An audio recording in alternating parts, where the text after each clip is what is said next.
আপনি কি জানেন এমন একটি কাজ আছে যা করতে মাত্র 10 সেকেন্ড লাগে, কিন্তু এর সব পাহাড় সমান। রাসূল সাল্লাল্লাহু আলাইহি ওয়াসাল্লাম বলেছেন, যে ব্যক্তি দিনে 100 বার সুবহানাল্লাহি ওয়া বিহামদি পাঠ করবে তার গুনাহ মাফ করে দেওয়া হবে, যদিও তা সমুদ্রের ফেনার সমান হবে। আমরা প্রতিদিন কত অপ্রয়োজনীয় কথা সময় নষ্ট করি, অথচ এই ছোট্ট জিগিরটি আমাদের আখিরাতকে সুন্দর করতে পারে।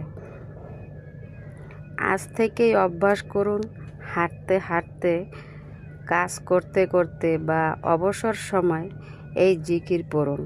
মনে রাখবেন, আল্লাহর কাছে সবচেয়ে প্রিয় আমল হলো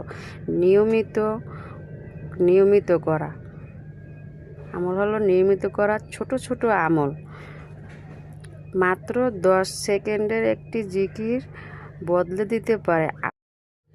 আপনি কি জানেন এমন একটি কাজ আছে যা করতে মাত্র 10 সেকেন্ড লাগে, কিন্তু এর সব পাহাড় সমান। রাসূল সাল্লাল্লাহু আলাইহি ওয়াসাল্লাম বলেছেন, যে ব্যক্তি দিনে 100 বার সুবহানাল্লাহি ওয়া বিহামদি পাঠ করবে তার গুনাহ মাফ করে দেওয়া হবে, যদিও তা সমুদ্রের ফেনার সমান হবে।